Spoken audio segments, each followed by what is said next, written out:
Je salue avec joie l'Assemblée au nom de Jésus-Christ.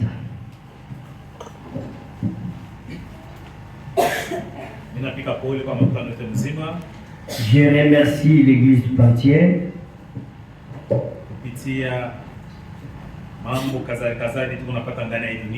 par différents problèmes que nous rencontrons dans ce monde.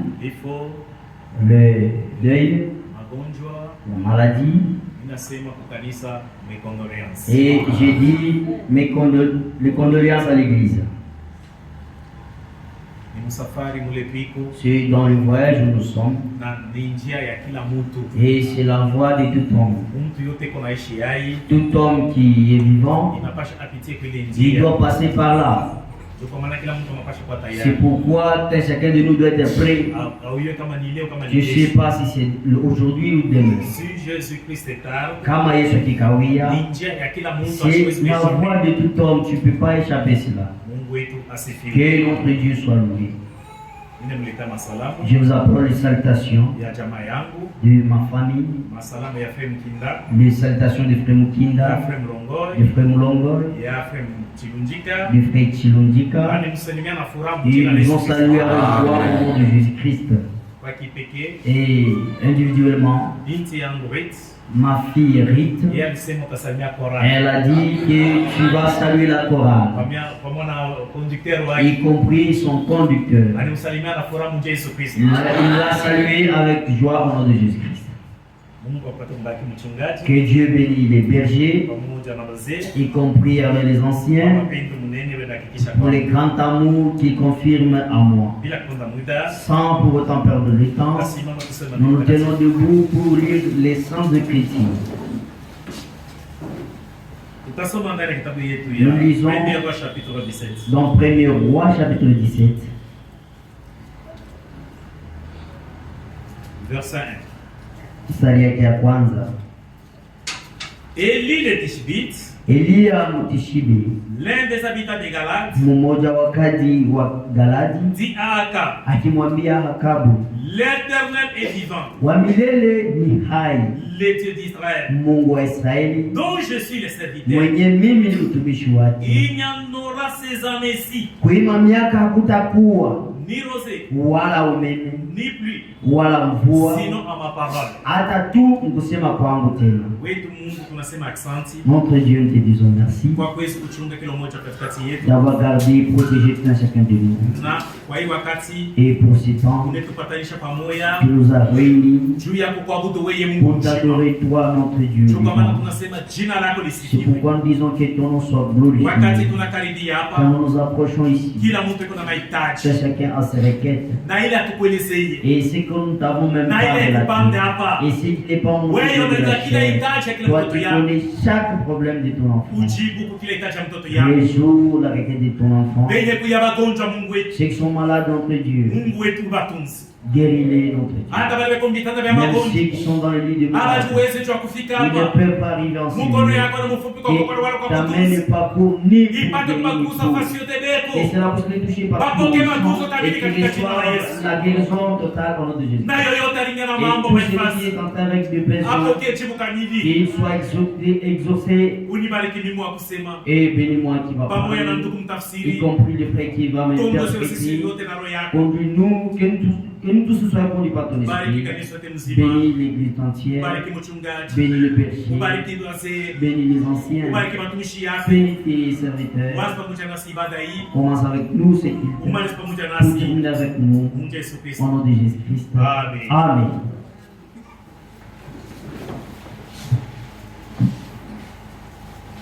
Tutasemea yule ya kapungo yetu, Nous parlons sur notre thème, soyez sortant de Dieu. muwe na uhakika ya Mungu.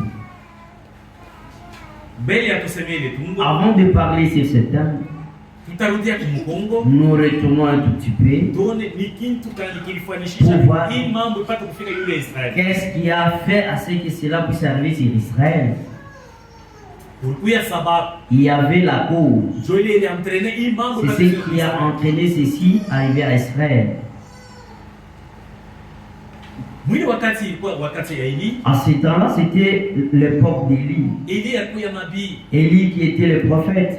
Eli ndio anapokea maneno ya C'est Mungu. Élie qui recevait les paroles de Dieu. Naye anaelezea taifa. Puis il donnait cela à la nation. Anaelezea Et nchi. il disait cela au peuple de Dieu. Anaelezea mfalme. Il disait cela au Na roi. mfalme anajua namna gani ya Et le kuongoza. roi sait comment se conduire.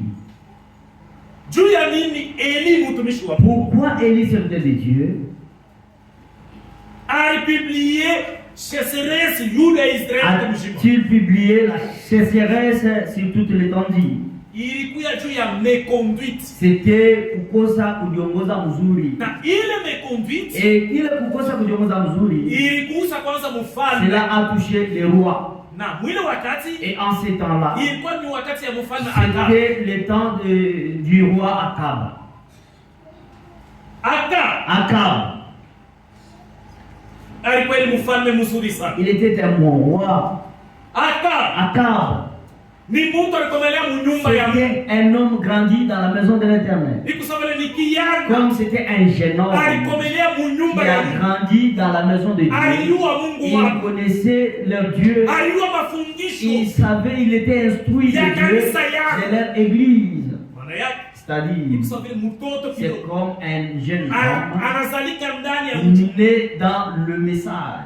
Bana mfundisha mwitondo Il dimanche. est bien instruit à l'école de dimanche. Anakomea. Il grandit, Anafikia mkipango ya kubeba arrivé mpango. au point de prendre la décision. Na anaanza Il kuendelea. commence à continuer. C'était C'était comme ça avec Akab. Kama unasoma hadithi Si yake, vous lisez son histoire, ni kijana kwa c'était kijana un mzuri jeune sana. homme, un bon jeune homme. C'est pourquoi na C'est Mungu pourquoi alikupenda même sana Dieu Akab. l'aimait tellement Tu alikuwa Akab. kijana Il était un mwenye jeune kupenda Mungu aimant Dieu na mwenye kuogopa Mungu. et craignant Dieu. Wakati baba yake anafariki, Quand son père était décédé, yeye ndiye alipaswa kubeba c'est utawala lui wa qui baba devait yake. prendre la relève. Alipaswa kutawala yule Il ya devait Samaria. régner sur Samarie. Ndio vile bintu bilikuwa. C'est comme ça que les choses étaient. Sasa huyu Akab, Maintenant, Akab, sauti ya Mungu, la parole de Dieu, wakati tuko benye kuamini, quand nous croyons la parole de Dieu, iko na shurutisho yake. ça c'est condition. Ndio kwa maana nabii alihubiri C'est ujumbe mwema pourquoi unasema les prophètes ont prêché un message. l'église est sa condition. Kanisa na makanuni Si yake. vous êtes dans l'église du Dieu, Kama huku kanisa ya Mungu ali vous hai, devez savoir que unapaswa kujua kama l'église a sa condition. kanisa iko na masharti yake. Mtu ana uhuru L'homme n'est pas libre kuishi vile de anapenda. vivre comme il le fait, non. Kanisa iko na shurutisho L'église yake. a ses conditions. Maana yake neno ya C'est-à-dire la Mungu. parole de Dieu aussi Na hiyo iko vile na a shurutisho de yake. même ses conditions. Akaba mtawala wake. Akab dans sa règne, Wakati anaanza kutembea, quand il marchait, watoto wa Israeli walikuwa wenye kufundishwa mzuri. les enfants d'Israël étaient bien instruits. Bakupashe kuoa nje ya Ils patria. ne devaient pas aller se marier hors leur pays. Balipasha kuoa mpaka Ils mpatria. devaient se marier dans leur pays. Ile ilikuwa ni sheria kwa Et Israeli yote. c'était la loi à tout Ile Israël. ilikuwa ni sheria kwa mtoto yote C'était la loi Israeli. à tout enfant d'Israël. Njoo kwa Et maana c'est pourquoi, hata leo même aujourd'hui, ndani ya sauti ya dans la parole de Dieu, tuko nafundisha, nous enseignons, tuko nasema, nous parlons, wala wachungaji ou soit les beko anciens, nafundisha ils enseignent na kusema et disant, mtoto wa Mungu un enfant de Dieu, ikakuwa mwanaume que ça soit mâle ikakuwa ou mwanamke soit femme, wawe kupenda koa pour pouvoir prendre le mariage, ça va jouer dans le mariage, il vous faut se marier dans votre pays. haipashe uende koa Et non pas nje. aller se marier en dehors. Ndio kile kitu C'est netufundisha. comme ça qu'on nous Na enseigne. kila mtoto ya Mungu Et tout enfant de Dieu mwenye kuogopa qui Mungu craigne Dieu, eko nashika kwa kile kitu il tient cela, na kutembea il nacho marche avec cela maisha yake yote. durant toute sa vie. Na Akab Et même Akab, wote walikuwa wenye il kumfundisha. était instruit de la même façon. Mais Akab kule Mais alitoka Akab, nenda là qu'il était parti, anaenda kuona binti Mungu. il est allé partir de meilleures choses. Anaenda kuona binti Il est Mungu. allé voir une femme meilleure, une meilleure femme belle, une belle femme, voilà. Na ule binti Et cette belle femme, banaanza kumuita Jezabel. elle était appelée au nom de Jézabel. Akab akavutwa na ule mwanamke. Akab était influencé par cette femme. Lakini yote kwa yule Tous kwa les gens étaient posés sur la femme. na maandiko inashuhudia Et les kusema Écritures témoignent que Jezabel alikuwa mzuri Jézabel sana. était belle Alikuwa de mrembo figure. sana Elle wa était uso. belle de figure. Akab était séduit par Jézabel pour aller se marier avec elle. Et il a pris des décisions pour aller se marier. Et en étant fait cela, devant Dieu, c'était la pire des choses.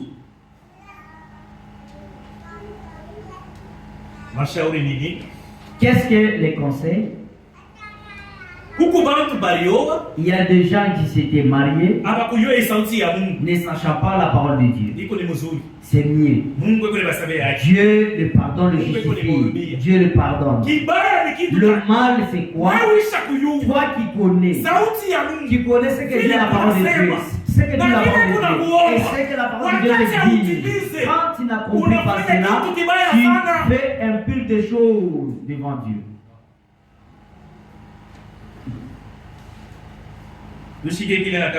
Écoutez ce que Akab avait fait. 1er roi chapitre 16 verset 29. Verset 29.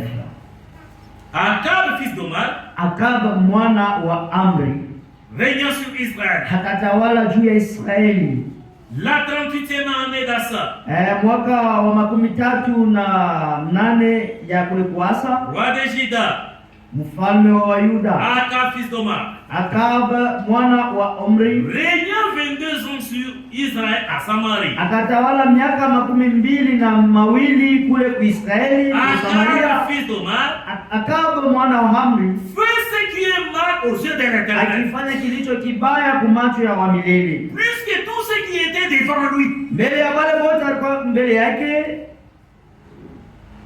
kupita wale wote walikuwa mbele yake. Comme ça l'a été, sabile bili adikuku yake, pour lui peu de choses, sabile bikuku kwake sasa ni mambo kidogo, de se livrer au péché de Jéroboam, kwenda kujitoa kuzambi ya Jeroboam. Weye binti, toi une fille, weye kijana, toi un fils, wako kunaona, pour toi tu vois que uchitumbukiza mwile aller mambo, se plonger dans cette affaire là, kwa nje, aller se marier dehors, il faut être marié dehors. Pour toi tu vois que c'est facile, ça ne cause pas de problème. Je te dis, ça des problèmes. C'est ce que Akab aussi, il avait vu que comme s'il n'y a pas de problème, fils de Nabat, mwana wa Habat, il prit pour femme Jézabel, akaoa Jezabel, fils de Nabat, binti ya Etbal, roi de Sidonie, mfalme wa Sidoni. Il alla servir Baal, akakwenda kutumikia Baal, et se prosterner devant lui. Na akainama mbele yake. Asema huyu Akab, il dit que Akab akaenda kwa Jezabel, il prie pour femme Jezabel. Jezabel kule kwa baba yake, Jezabel à son père là-bas, c'était des idolâtres. Ils se prosternaient devant le statue. Mais Akab aussi est allé prier pour femme Jezabel. Quand il est allé prier pour femme Jezabel, Jezabel a pris même leur Dieu, l'a amené dans la maison d'Akab. Il a obligé Akab de construire les autels de ces dieux-là dans la maison d'Akab. Si vous lisez les Écritures, en ce temps-là, Akab n'avait rien à dire. Akab était envoûté avec la beauté de sa femme. Alléluia. Akab n'avait rien à dire. C'était Jezabel qui régnait. Au lieu qu'Akab ait un mot à dire devant son peuple, Akab n'avait rien à dire à son peuple. C'était Jezabel qui a pris domination sur la nation. Et elle a régné totalement. Elle a régné même l'église de Dieu, le temple de Dieu. Elle a régné même sur les de Dieu. Il n'y avait rien à dire. Pourquoi? Elle est allée et se mal mariée. Il s'est marié. Une femme des nations qui avait d'autres dieux. Et même les Écritures disent que Jézabel, elle a entraîné même toutes les femmes. suivre la beauté de sa figure. Elle a fait que même les femmes étaient belles en ces temps-là. Comment se maquiller, comment se farder. Tout ce qui était contre avec la parole de Dieu. C'est ce que Jézabel a apporté dans le camp des enfants de Dieu. Akab n'avait rien à dire. C'était maintenant Jézabel qui commandait. Et le prophète dit dans le signal rouge, que nous passons aujourd'hui. Aujourd'hui, dans ce temps que nous vivons, la femme est devenue au top. C'est la femme qui commence à conduire. C'est la femme qui conduit même les sociétés. La femme conduit les églises. La femme conduit même aujourd'hui les maisons. L'homme n'a rien à dire. C'est l'esprit du dernier temps. Alléluia. Amen. Même dans ta maison, si tu vois que cet esprit commence à discuter, c'est l'esprit du diable. C'est pourquoi toi, ma soeur, une fille de Dieu, tu ne peux pas dominer ton mari.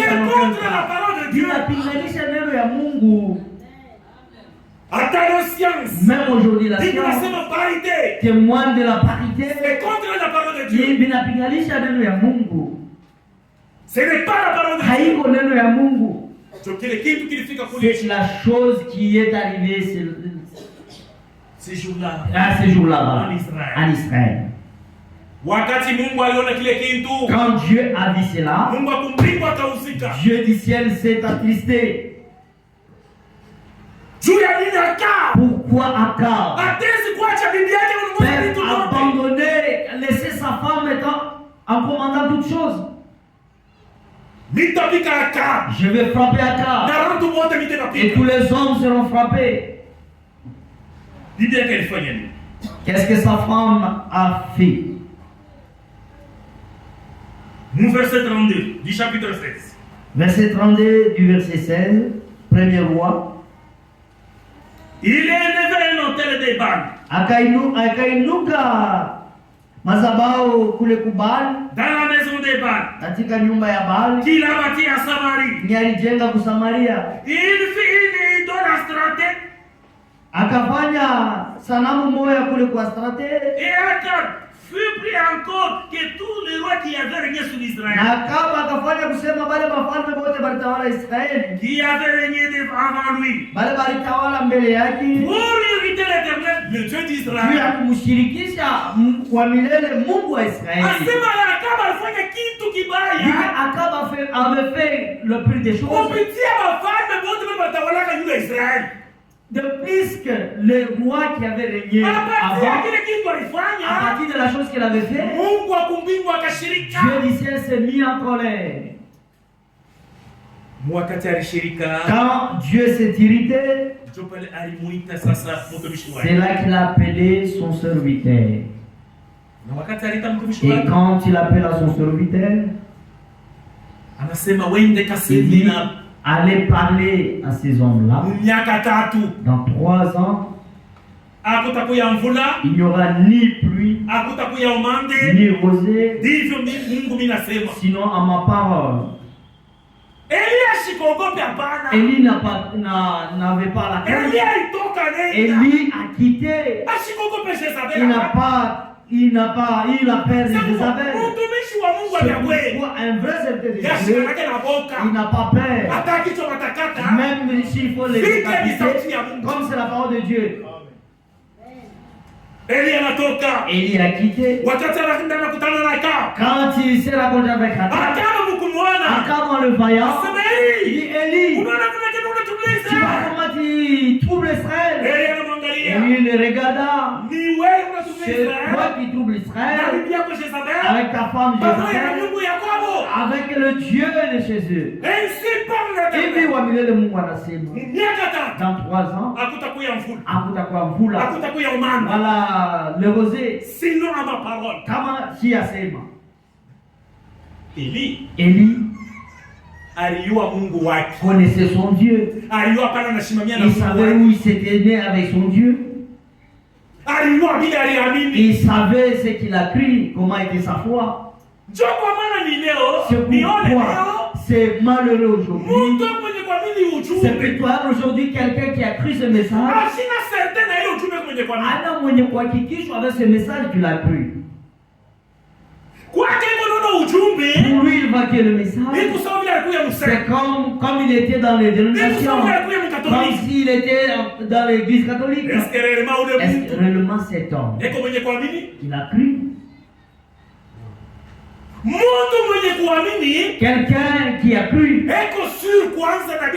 il est certain de ce qu'il croit. C'est pourquoi ce message que nous vous prêchons, c'est le véritable message. Et c'est le message qui va parvenir les gens au ciel. Les gens ont fait semblant. Dans ce voyage, les gens ont fait semblant. Même les dénominations ont fait semblant. Même quand la prophétie s'est accomplie, si ce pape, frère Branham l'avait prédit, il dit que le dernier pape, il viendra d'Amérique. Ils ont regardé dans leur papoté. Ceci ne peut pas s'accomplir. Même leur padre traitait Frère Branham comme un faux prophète. Mais Blaise Campbell l'a dit officiellement. Il lançait cela même aux réseaux sociaux que Branham c'était faux prophète.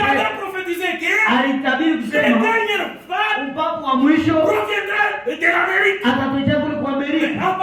Mais aujourd'hui où sommes-nous? Même kusema ni nabii wa bongo, lakini leo tel que le prophète l'avait prédit, cela s'était accompli aujourd'hui.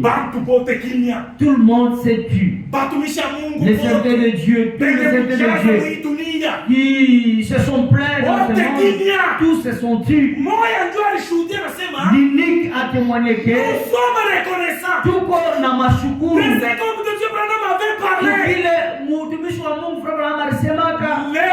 aujourd'hui cela s'est accompli. Et Branham, c'est un vrai serviteur de Dieu.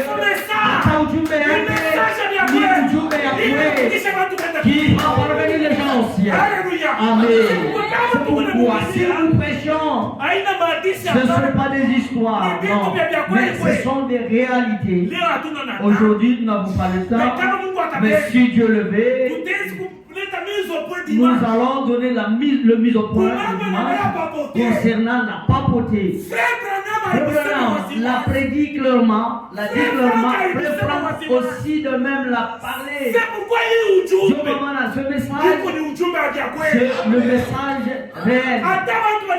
Même si les gens contredisent cela, Dieu ne peut pas se contredire. C'est pourquoi il m'a dit, soyez certain de Dieu, soyez certain de ces messages. Ne soyez pas quelqu'un là, comme s'il a cru, comme s'il ne croit pas. Je te dis certainement que ce message que nous avons cru, ce message que nous avons reçu, c'est le message réel. C'est-à-dire, Dieu est dans son programme. Et toi aussi, crois cela. Être dans le programme de Dieu. Comme nous sommes plongés de là-bas, nous sommes dans le plan de Dieu. Nous sommes dans le programme de Dieu. Veuillez s'accrocher à cela. Il y a là où ça va t'amener. Voyez comment est-ce que les choses s'accomplissent rapidement, à la hâte. Les choses partent à la hâte. Voyez même la succession de pape. Comment ça se succède rapidement. Dieu est dans son programme. Les gens, ils font élastique. Mais Dieu, selon son programme, les choses partent à la hâte, si vite. C'est ce qui est arrivé en Israël. Akab, wakati anaenda quand il est parti prendre Jézabel, cela a mis en colère Dieu. Écoutez ce que le prophète dit. Là, le message, soyez sortant de Dieu. Paragraphe 4. Paragraphe 4.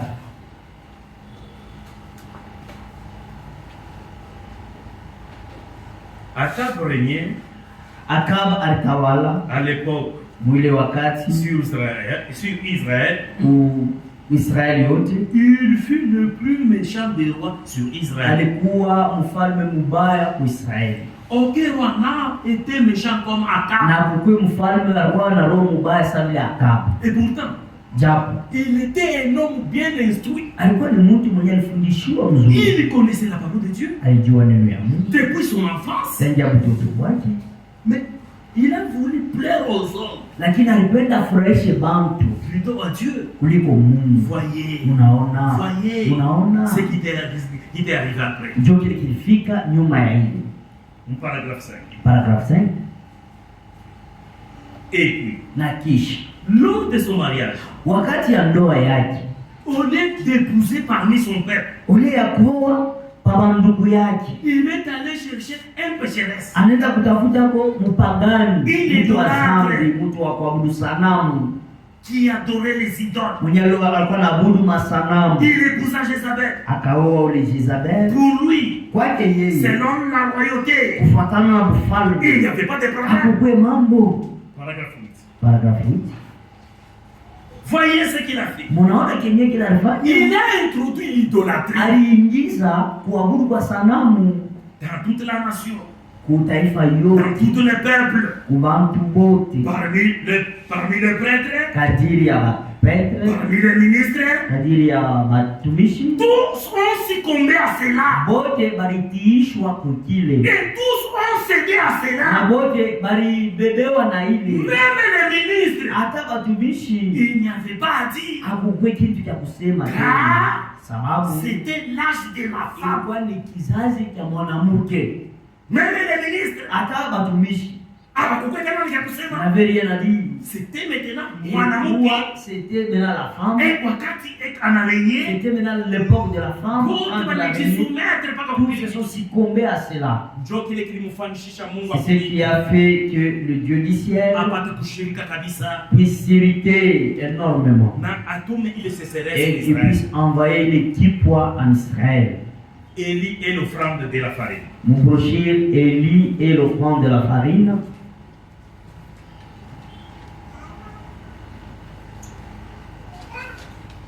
Paragraphe 27. Paragraphe 27. Oh, voyez. Oh, munaona. Un mariage mixte. Ndoa ya mchango. N'existe pas dans la parole de Dieu. Haikalake kwa neno ya Mungu. Frère. Un mariage mixte. Ndoa ya mchango. N'existe pas. Haikalake dans la parole de Dieu. Haikuwake muneno ya Mungu. Ma sœur. Dada. Un mariage mixte. Ndoa ya mchango. N'existe pas. Haikalake dans la parole de Dieu. Muneno ya Mungu. Kama unanifanya. Si tu le fais. C'est selon ton choix. Tu quittes ici, tu vas prendre celui des catholiques. C'est selon ton choix. Selon la parole de Dieu, ça n'existe pas.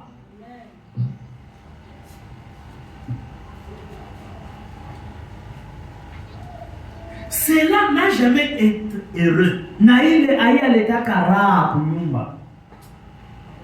Amen. Amen. Les mariages mixtes. Ndoa ya mchango. Cela n'est pas heureux dans la maison. Au moins, à moins que Dieu t'accorde la grâce. Sinon, ça va vous créer beaucoup de difficultés. Alors à l'église, je ne parle pas. Faisons ceci, je ne le fais pas. Et le prophète dit, ce n'est pas heureux.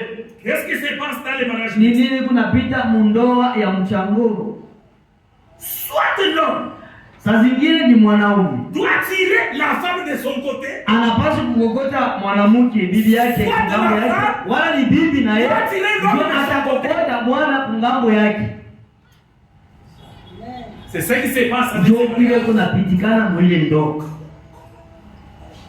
Ule mwanamke wa mazeevu, la femme dénominationnelle, Mungu unapenda kwenda kuoa, que tu veux aller te marier, siku moja Yesu kukokota un jour peut t'attirer, tu te retrouves dans l'église sainte, 30e CPQ. Na nabii Et le anasema prophète dit, si tu kudangere kwa c'est mwanamke, dangereux à la femme. aseme kama Il est dit que- mwanamke kwa ile point, Si une femme se trouve à ce stade, anafika paluta ya kumpoteza, elle est au point d'être perdue. tu te maries avec un catholique, Unaoana na mtu wa Katoliki, et chike uende kutabernacle, qu'il accepte que tu puisses fréquenter l'église tabernacle. au moins la grâce de Dieu. Et isipokuwa tu neema ya Mungu. Sinon, Kama iko vile, nabii asema le atakukokota prophète kungambo dit yake, qu'il va t'attirer à son côté. na wakati Et atakukokota, quand tu vas te tirer, c'est pour vous Mungu perdre. anaweza kukupotesha. C'est ce qui est arrivé à Akab. Na ndio kile kilimfikia Akabu. Wakati alienda kwa Jezabel, Quand tu es allé se marier à Akabu, nabii anasema c'était pour le ilikuwa perdre. ni njia ya kwenda kumpotesha. Ndio kwa maana Akabu a entraîné Israël dans le péché à cause de sa femme Jézabel. Usiseme nikamwambia Mais tu vas atakushangilia. aller le prendre, elle sera changée. C'est pourquoi, Ndio maana comme conseil, kama shauri nous devons nous marier entre nous. tunapasha kuoana shebenye na Et notre shebenyewe. père Abraham, Hata baba yetu Abraham alimwonyeshaka a Eliezer, dit à Eliezer, waende kamchumbie allez prendre pour Isaka femme mtoto pour yangu, mon fils Isaac mpatrie. dans notre patrie. Bale bakubwa balijua neno ya Mungu. Les grands qui connaissaient la parole de C'est pourquoi Dieu, ils étaient certains de leur Dieu. ndio maana walikuwa na uhakika ya Mungu Ils wao, connaissaient leur Dieu. walijua Mungu wao. Ndio vile habari ilipita. C'était ça la nouvelle. Comment ça Ndio vile s'est passé. vilizungishaka Mungu Et akumbie. c'est ce qui a irrité Dieu du ciel. Anakuwa kupika na sécheresse Israël. Il a frappé même Israël par la chasseresse. Bantu banaanza kuhangaika. Les gens s'est tourmentés. Bantu banaanza kufua. Les gens gemissaient, Mitoni mouraient. yote inakauka. Toutes les rivières ont tari. Bantu bakukuta na maya Les gens kunywa. n'avaient rien à boire. Bantu banaanza Les gens kuteseka. souffraient énormément.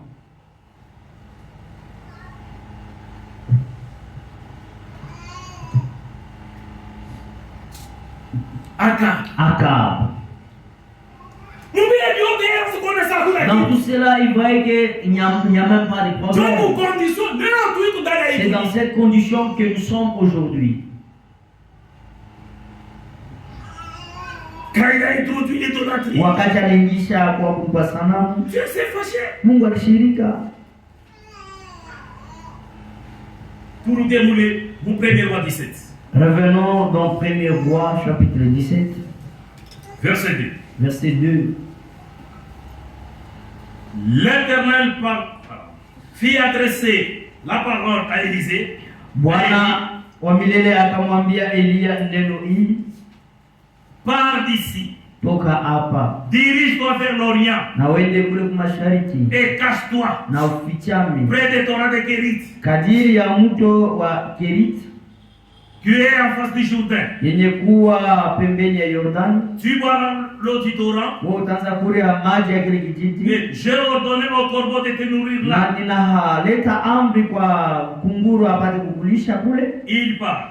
Akakwenda Et fit selon la parole de na l'Éternel. akafanya vile neno ya Mungu isema, Ana s'établit au torrent de Kérit, akaenda kuikala kule kutora ya Keriti qui était en face du Jourdain. iliyekuwa pembeni ya Yordani. Les corbeaux Ule kunguru lui apportaient de pain alikuwa anamletea et mkate, la viande nyama les matins et soirs. asubuhi na magharibi, Et il buvait l'eau du torrent. na alikuwa anakunywa ile maji ya kijiti.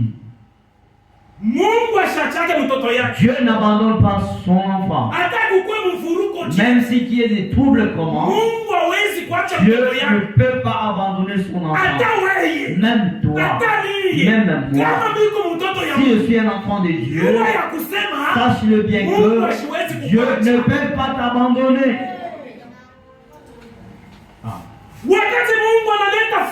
Quand Dieu donne quelques fléaux, quand cela a frappé Israël, comme il y avait son serviteur, Dieu savait comment protéger son serviteur.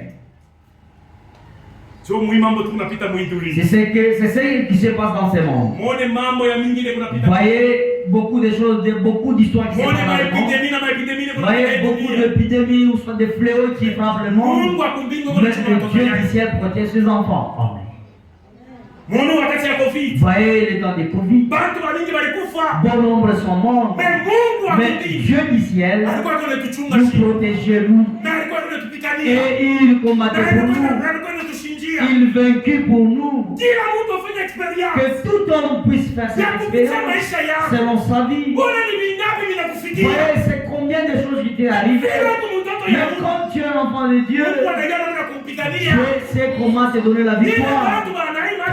C'est que les hommes ne peuvent pas voir avec ses yeux, mais soyez certains de Dieu. Sachez-le bien que Dieu me connaît. Dieu du ciel, il connaît chaque son enfant. Et même là où tu es, il connaît même ton nom, il sait comment t'identifier. Et tout ce que tu veux comme besoin, Dieu le sait. C'est pourquoi je t'ai dit, je t'assure, soyez certain de Dieu. Tu verras des prodiges dans ta vie. Élie, comme il connaissait son Dieu, Dieu l'a fait quitter. Il part là au côté du Jourdain. Tu seras nourri par les corbeaux. Après là, tu trouveras les torrents, tu buvras l'eau du torrent. Quand Élie se rendit là-bas, les corbeaux l'amenaient dans la nourriture, il lui a apporté la nourriture.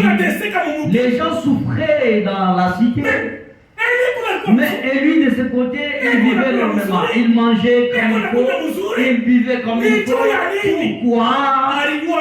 Il connaissait son Dieu. Vous voyez dans ce monde où nous sommes, comment Dieu nous donne la victoire. Vous voyez comment nous mangeons. C'est juste par la grâce de Dieu. Vous voyez comment nous sommes guéris. C'est juste par la grâce de Dieu. Vous voyez comment Dieu nous protège. C'est par la grâce seulement. Maintenant tout cela mon frère. Soyez certains de ce Dieu. Espérez en lui. Il fera de plus cela. C'est ce que Dieu, notre Dieu, fait. Juste l'espérer. Tu verras le fruit de Dieu. Les gens souffraient. Les gens ont maigri. Ils ont resté que la tête. Ils ont resté que des ossements. Je me rappelle au temps de Somalie, Yanjakou. Nous avons souffert. On n'a resté que des ossements. On n'avait resté que des ossements. Maintenant, chez eux, il n'y avait même pas la nourriture, même pas de l'eau. Les gens étaient dans quel état? Et le prophète commence à le dire, il dit que les gens mouraient, ils tombaient comme des bétails à cause des soifs et le manger. Mais Dieu il a réservé pour son enfant. Franchement, il dit le manger. Alléluia. Amen. C'est ce que tu es en train de faire avec ta vie. Voyez dans ce monde où nous vivons, vous et moi, bon nombre souffrent. Beaucoup de gens souffrent. Mais toi, la grâce, la grâce que Dieu t'a accordée, soyez certains de ton Dieu. Notre Dieu ne peut pas nous abandonner et il n'abandonne jamais son fils. Espérez juste. Et tu verras de plus que cela. En aimant Dieu, tu verras des grandes choses. Ce que Dieu fera pour toi, ce que tu ne penses même pas. À cause de l'amour de Dieu, il commence à le faire pour toi. Amen. C'est pourquoi cette parole, c'est la parole. Étant riche, Si tu t'accroches à cela, tu verras de plus grands progrès. Élie de son côté, à sa grande surprise, le torrent s'est séché. Il devait dire quoi? C'est Dieu qui lui a dit, allez de ce côté, je t'apporterai la nourriture, tu buvras de l'eau du torrent jusqu'à ce que la pluie pleuva. Notre Dieu, il est le Dieu qui change de circonstances. C'est ce qu'on n'arrive pas à comprendre. Dieu dit message. Tu es un Dieu qui est. Pourquoi les choses ne progressent pas? Il est le Dieu qui change. C'est pourquoi la Bible dit il y a d'autres mal qui nous arrivent pour notre bien. Maintenant, il faut connaître Dieu. Après, il faut être patient.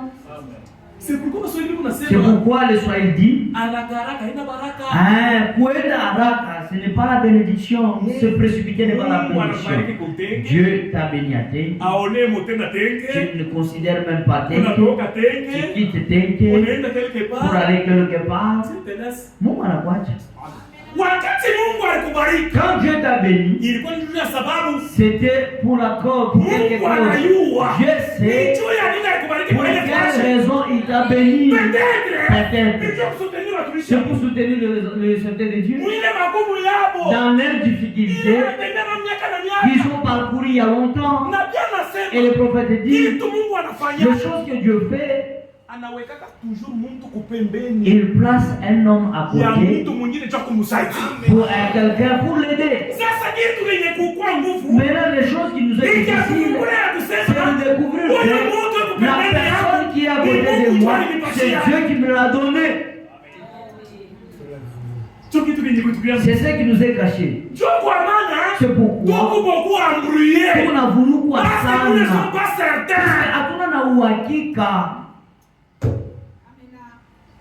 Au bout de certain temps,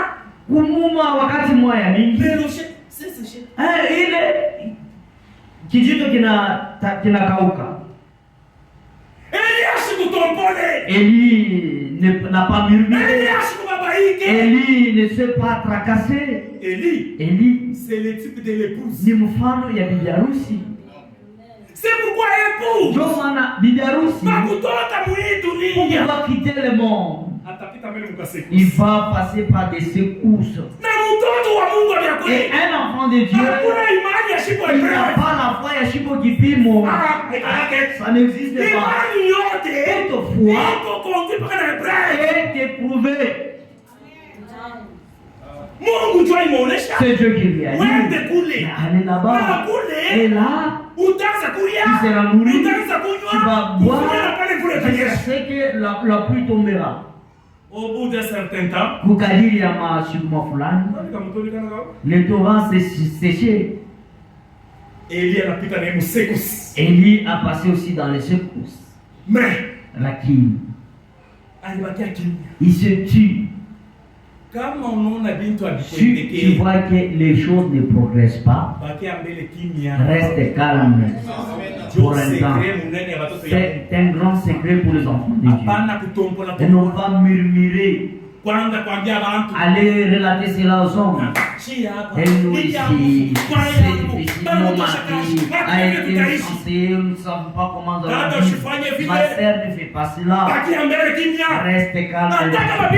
Même si les choses ne progressent pas, les commerces ne vont pas, les champs aussi ne vont pas. C'est un temps où tu dois méditer. Quand il y a un phénomène, il doit y avoir l'attraction. Quand il y a un phénomène, il doit y avoir l'attraction. C'est ce qui est arrivé à Élie. Élie c'est toi Dieu qui a parlé. Il s'est dit étant en train de méditer. Dieu, comment dois-je vivre? Tu permets à ce que je meure. Que diront ces hommes-là? Le Dieu d'Élie n'est pas un Dieu réel. Pendant qu'il méditait, il y avait une veuve. Quand tu l'as vu, là où il amagasine sa farine, commence à s'épuiser. Là où il dépose son huile, aussi commençait à s'épuiser. Elle était en train de méditer aussi. Amen. La profondeur appelle la profondeur. Dieu, il a quelque chose qu'il fait avec la vie de chacun. Même là où tu es, il y a quelque chose que Dieu fait et toi tu ne connais pas. C'est pourquoi laissons-nous abandonner. Comment la Bible l'a donné ça? Dieu tous les jours chez dans la sainte main de Dieu pour que Dieu lui-même Dieu akisema yeye Mungu mwenyewe fait ses exploits. Afanye miujiza yake. Huyu mama anajikuta Cette veuve ça a commencé à s'épuiser. Oh, je vais mourir. Elle était en train de méditer. Elle a commencé aussi à prier. Dieu d'Abraham, Mungu Abraham, Dieu d'Isaac, Mungu wa Isaac, Dieu de Jacob, Mungu wa Jacob, ne permet pas hawezi kuruhusu que je mette avec mon enfant, que je mette affamé, moi avec mon enfant. Fais quelque chose Fanya pour la gloire de ton nom. juu ya utukufu ya jina yako. Elle méditait. Wakati anaanza kufikiri, Élie aussi. Elia napo De l'autre côté. kile mambo Elle méditait. anaanza kufikiri vile vile. Na ndio kile Abraham anasema, Lorsque tu entres dans la méditation, wakati unaanza kufikiri, le Saint-Esprit, Roho qui Mtakatifu est plus que vous, yenye kwa juu yako, il médite aussi pour na toi. yeye anaanza kufikiria kwa maisha yako. Même ce soir, Hata pour ce imangaika que tu fais, yote bila si tu unafanya. entres dans la Kama méditation, unaingia mu le mafikiri, Saint-Esprit Roho Mtakatifu est près de toi. karibu na wewe. Ce n'est même pas le pasteur, Haiko hata ce mchungaji, n'est même pas le diable. haiko hata mashemasi. Roho Mtakatifu yuko karibu na wewe. Alléluia. Amen. Quand elle méditait, Wakati alikuwa anafikiri, notre Dieu, Mungu wetu qui est Dieu, mwenye kuwa Mungu, qui exauce la prière des mwenye saints, kunajibu maombi ya watakatifu, anaona la vie, souci ya huyu mjane, le souci de la veuve, c'était tellement profond. anaita mtumishi wake. Il a appelé son serviteur. Mungu anashangaa kama kingo. Dieu change les circonstances. Hata yule maisha yako, Même si ta vie, Mungu anaweza kushangea Dieu leo. peut changer aujourd'hui. Ndugu yangu Mon dada yangu, frère, ma soeur, ulikuwa nini tu étais qui avant 5 ans? avant 5 ans? Tu étais Ulikuwa quoi? nini Tu étais quoi avant 10 ans? avant 10 ans? Na Tu étais Mungu qui? anakujua Tu n'avais même pas de na maison. kwa kuna leo Tu kwenda. n'avais même pas de Notre Dieu, il change de mambo. Soyez seulement certain de Dieu. Muwe tu na uhakika ya Mungu. Mungu anabadilisha mambo. Dieu change les choses. Hey, Eli, lève-toi d'ici. lamuka hapa. Va à Sarepta. Wende kule Tu kusareka. vas rencontrer une femme. Utakuta mchane mmoja. Elle va te Na nourrir. yeye atakulisha. Alléluia. Amen. Oh, que kule kufini. Oh, kule Kufini. kuvile. Je voulais Mungu akosha pita sécheresse. C'est là que Dieu a frappé. Eli asikujiulize. Asikujipoza Kuna la mikono question. kukauka. Laquelle est Torah? Kuna tena chakula. Il n'avait pas même la nourriture. Taishi je? Comment vivra-t-il? Comme il était certain. Sasa alikuwa na uhakika. Eli anafunga mikeka yake. A pris ses bagages. Anaanza kuiba. Il s'en va. Anaanza kuiba. Il partit. Yasemenge msareta. Juste pour entreprendre Sarepta. Anakuta mama moya. Il a rencontré une veuve Yule kumenokota tumankoni. qui ramassait des bois morts. Élie, Vile aliwa Mungu wake. quand il connaissait son Dieu, Roho ya Mungu. l'Esprit de Dieu, Inamshota sema njoo il a ule. pointé que c'est la femme dont je te parlais. Anawita. Elle a appelé La femme. mwanamke Na autorité yote. avec toute autorité, Mtoto wa Mungu. puisqu'elle est enfant de Dieu, Ashirake na shaka. il n'a pas de doute. Na autorité yote. Et avec toute autorité, La femme. la femme, Apporte-moi mwanamke, à boire. uniletee maji ya kunywa. Ma sœur, tu devrais dire quoi à ta place? Mais c'est grave. Dans ces temps où il n'y a pas de l'eau, il me demande de l'eau. Alifikiria cet homme étant épuisé dans le peu d'eau que j'ai réservé, que je lui donne un tout petit peu. Quand elle partait seulement, elle l'a appelé. Mwanamke, quand tu m'apportes de l'eau à boire, amène-moi encore un morceau de pain. L'épreuve. Un jaribu. L'épreuve. Jaribu. C'est pour les enfants de Dieu. Kipimo, c'est pour les enfants de Dieu. Après, Dieu éprouve quelqu'un dans ce que tu veux. Toujours dans ce que tu veux, comme tes besoins. Dieu descend et il t'éprouve toujours dans ce que tu veux. Tu aimes, va. Cette femme, il n'y a plus de temps qu'on puisse attendre par là. Le prophète dit, quelle chose était dans la femme? C'était la vérité. Sincérité. Waki était dans cette femme. Elle s'est approchée du serviteur de Dieu. Certainement serviteur de Dieu. Dans la maison là-bas. Je n'ai rien pour préparer. Là que tu m'as trouvé, j'ai ramassé juste de bois. Il n'y a que peu de farine, peu d'huile. C'est que j'aimerais faire la pâte afin de manger, puis attendre notre mort, moi et mon enfant. Écoutez les langages des hommes. Apportez-les moi d'abord. Après tu vas préparer pour ton enfant. Ma soeur, tu diras quoi? Ce sont des cauchemars. Il est venu m'éprouver. La femme a quitté. Elle est allée prendre la farine de l'huile. Et c'était juste vide. Elle a préparé un gâteau.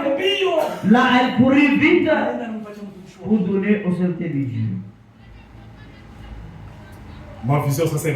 Les visions commencent maintenant à sortir. Ainsi dit le Seigneur. Les farines dans ta cruche.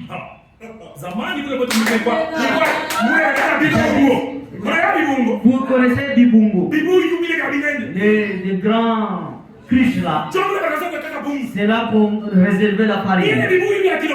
De petits cruches là. C'est là qu'on mettait de l'huile.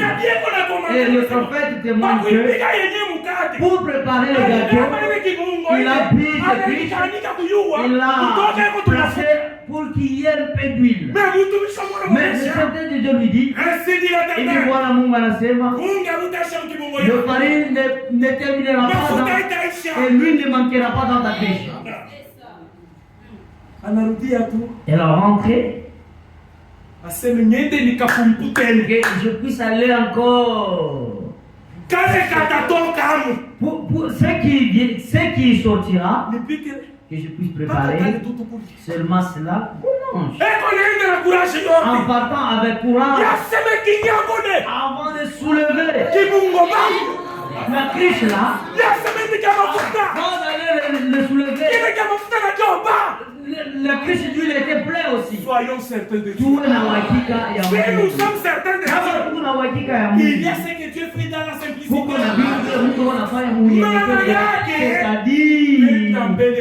Aimer premièrement. C'est pourquoi la Bible nous dit cherchez premièrement les royaumes de Dieu et le reste. Qui connaît le reste? C'est Dieu lui-même. Que Dieu bénisse sa parole.